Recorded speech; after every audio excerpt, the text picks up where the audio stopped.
and welcome back to the channel. Now, 2020 is a huge year for British cars. We've had the new Land Rover Defender, the updated but basically quite new Bentley Bentayga, but neither of those cars is as important as this, the Aston Martin DBX. Now, this is the point of the video where I normally make a slightly crass joke, but today is going to be quite serious because this car needs to be good. If this DBX doesn't sell in big numbers, then Aston Martin is probably not just going to stop selling sports cars that we love, it's probably going to disappear completely, which would be a huge loss to the automotive world. So yeah, a lot riding on this, Aston's first four-wheel drive, first SUV, first proper five-seater. I'm going to take you on a bit of a tour and see if it's any good. No pressure, huh?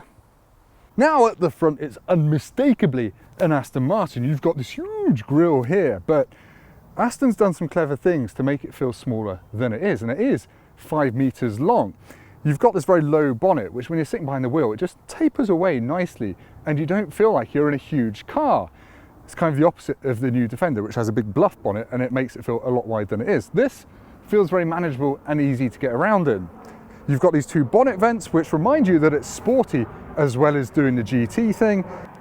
It's also worth noting that you can customize this a lot, and you can get some of these pieces in carbon fiber. This has got carbon fiber front splitter, but you can get some of these side bits in carbon fiber as well, and lots of different 22-inch wheel designs, and you can really make it your own. Aston had a matte black one when I collected this from their press event yesterday, and that looked, I believe the kids say, lit. Well, probably quite poorly lit if it's matte black, but you get the picture. You can make it this kind of old man wafting around addition to his DB11, or you can make it young hip gangster person like me in his murdered out one, brap brap yo. Here at the back of the car, it's unmistakably Aston Martin as well. You've got these wonderfully swoopy boomerang shaped taillights, a huge spoiler up here, and on this car this lovely carbon fiber rear bumper and diffuser, which looks like a very expensive supermarket car park prank waiting to happen. Fat exhaust pipes, one on either side. It's as good as an SUV's bum can look. Now, while we're here, it's worth talking about the tyres, because you have two options when you go into the dealership and buy your DBX. You can have these, which are summery Pirelli P0 road focus things, or you can get all seasons. And I was chatting to Aston Martin's chief vehicle dynamics engineering man, genius man, Matt Becker, and he had one of these back in March, and he took his family skiing before COVID, and he had the all seasons on, and he said, do you know what, dynamically it feels as good on them as you need it to feel. So he'd stick them on his company car, and he said that because you've got that option, the dynamics team could make the performance of these even higher. So with these fitted, you can do more grippy stuff than you would think possible. Yes, right, practical things. The boot, it's 684 litres. You open it here, and actually 684 litres sounds like a lot. It's actually doesn't look as big as you'd think, because this boot floor is quite high. There's quite a lot of space under it. There's a little leather handle here, except not on this car because there's a spare wheel there. If you didn't have the spare wheel, there's something like an extra 60 odd litres under here. You've got a leather parcel shelf, which feels very lovely and Aston Martin-y, and boot carpet, very posh boot carpet.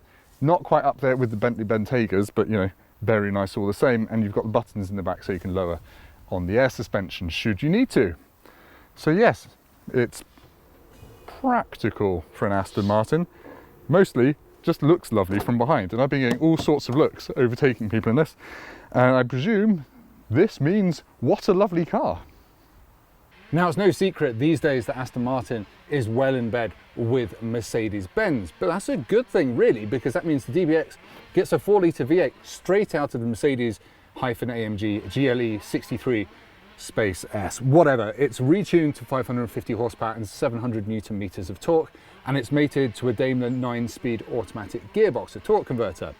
It has an active diff in the center, and it's got an electronic limited slip diff at the back and a carbon fiber prop shaft running back there. So it's, you know, it's more rear biased than front biased, but obviously it is quite good off-road, as we will see. But Aston didn't develop this to be good off-road. It just kind of happened to be based on the various bits of Mercedes hardware that they pinched.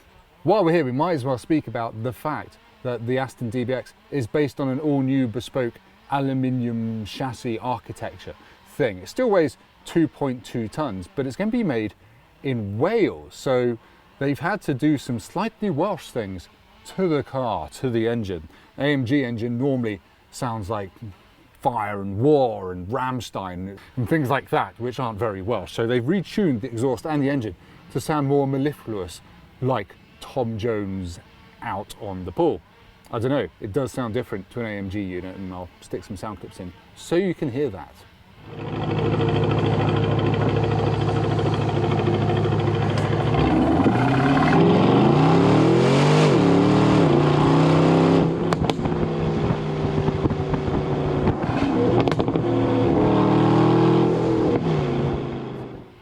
Oh, actually, and there's one bonus nerdy fact about the rear differential on this car.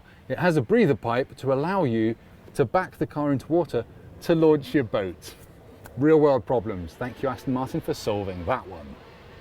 Now, we all know this is an AMG engine, probably built in Germany, but it says here it's hand built in Wales with the final inspection by Lee Blake.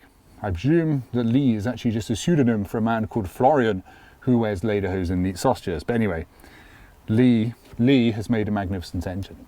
Thank you, Lee. You can put your normal trousers back on now. Aston Martin has worked with lots of companies to make the DBX as accessible as possible. And I don't mean affordable, I mean literally easy to get in and out of.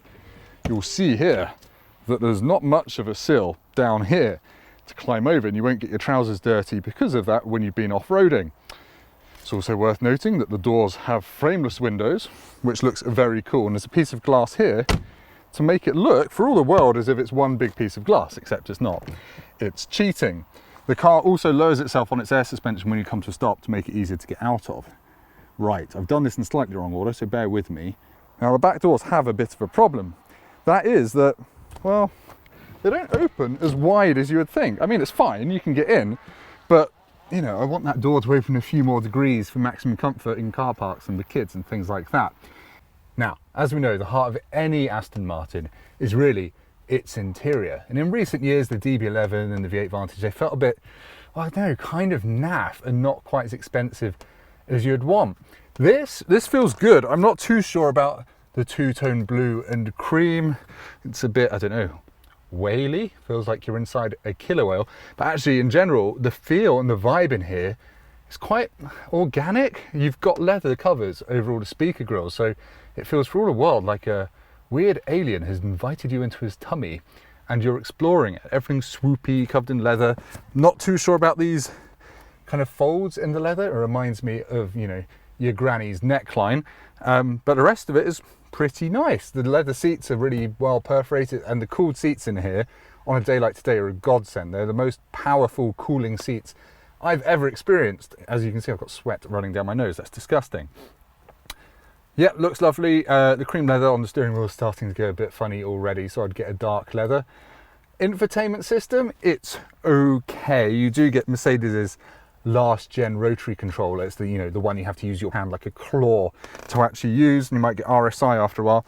These buttons here to change the driving modes, they're fine once you get used to them, but you have to click through so many different menus to actually get to Sport Plus. So Comfort GT is kind of near the top, and you have to click down quite a lot to get to the sporty ones.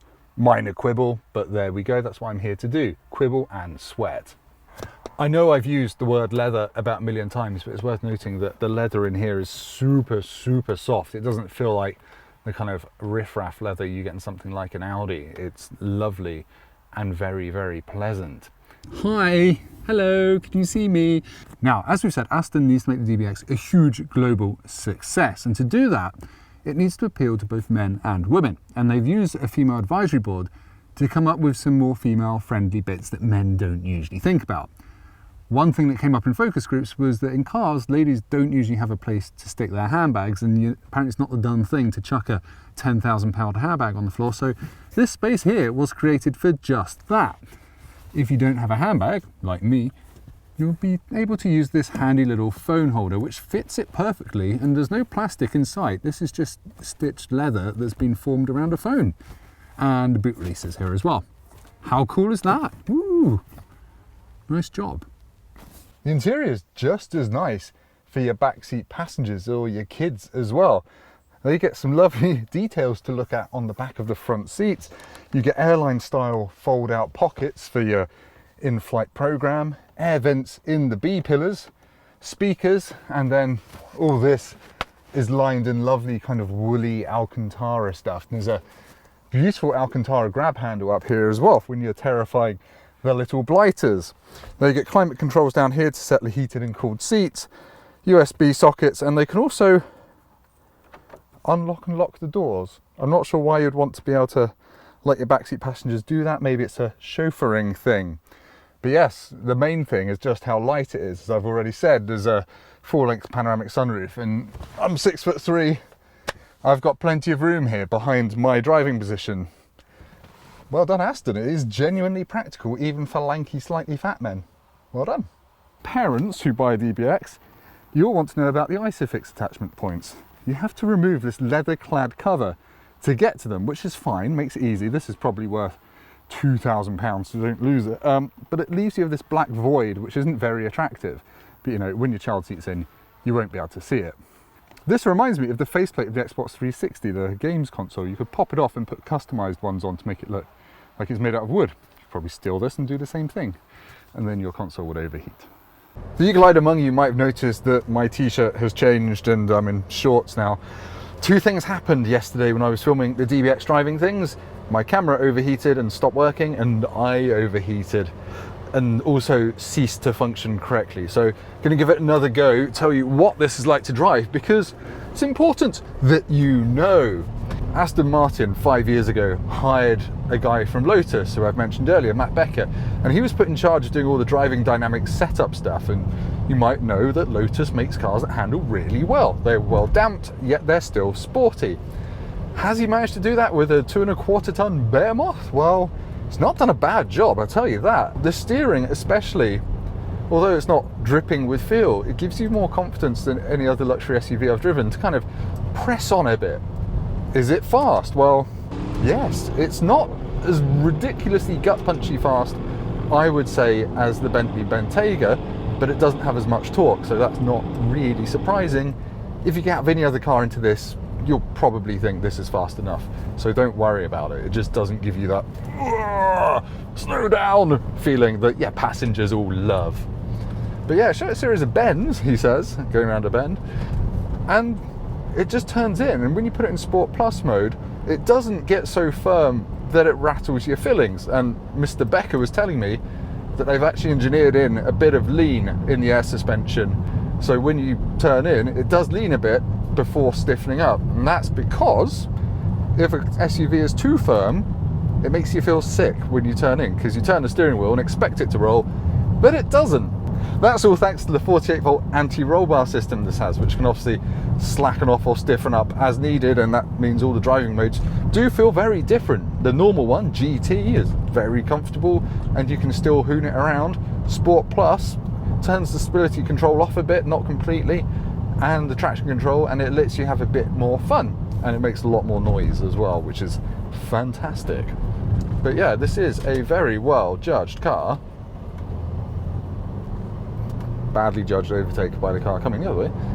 Basically, this feels like it sits at the sportier end of the luxury SUV spectrum than something like a Bentley Bentayga. It's up there with your Porsche Cayennes and things like that.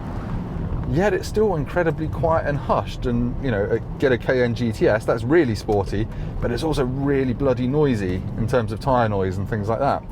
This isn't. I've driven this on some really, really bumpy bits of roads in normal mode, and it smothers the bumps really quite well. It isn't all perfect. If you're a keen driver, you'll probably notice that the brake pedal feels a little bit softer than you would like, and you have to put a bit more body weight onto it than you would think to get it to stop in a hurry. Also, I'm only getting 18 mpg, and that includes 70 miles of motorway. Didn't really get much above 20, but if you're spending 160 grand on an Aston Martin, you probably don't mind that much, do you? Maybe you do, maybe you're sensible. I can't tell you, but anyway, you have the facts now. But yes, in short, very impressed with how this car drives, how it rides, how it handles. Well done, Mr. Becker, you've done good. I think a lot of people were whinging when this was announced that it wasn't going to have Aston's turbocharged V12, but I've heard vicious rumours that weighs about as much as Jupiter, and adding even more weight to the front of an already quite heavy car probably wouldn't have been a great dynamic choice. And this V8 does the perfect job.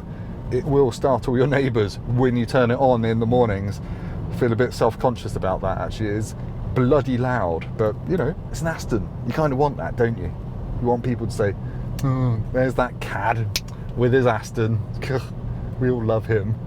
I quite like the Aston Martin's indicator noise. I'm just going to stop for a second. If I stop the engine, can you hear it? Go away, aircon. Can you hear that? It's like a, I don't know, it's like the delicate knocking of a sedated woodpecker that's found some ketamine and just chilled out a bit. It's just going peck, peck, peck. It's very soothing. Have we done a bit on indicator noises before? We should, and we have now. All right, what else do I need to say? What absolute twaddle do I need to utter? Yeah, that's it. Right, back to you, Tim, to do an outro. Driven in isolation, the new Aston DBX is a really, really good luxury SUV. It can go further off-road than you will ever need to. And on-road, it's got this really satisfying sense of dynamism and fun, but without feeling like you're going to smash your spine when you go over a pothole. It has some downsides. The interior is not quite as luxurious as you would get in a similarly priced Bentley Bentayga, and it's thirsty. It gets about 18 mpg from the 4-litre V8, but when you consider the DBX against its competitors, like the new Bentley Bentayga, that's a bit more luxurious inside and a bit more comfortable on a long cruise, but that's an exceptional level of comfort, and this kind of matches it almost. This looks better than that, I think, and it drives more engagingly when you're in sport mode. And there's the Lamborghini Urus, which is all edge and noise, and I don't think you'd be shopping for one of those at the same time as one of these. This is more an understated thing than the shouty YouTube millionaire's Urus. So yeah, Aston's already sold 2,000 of these, so things are looking good. And if you've bought one, you're in for a treat, because it's a bloody good car. And if you're just in the market for a luxury SUV, go and try one as soon as you can, because you might really like it, and please do go and buy them, because that will save Aston Martin and you'll be doing us all a massive favour. Anyway, thank you for watching. I've been Tim.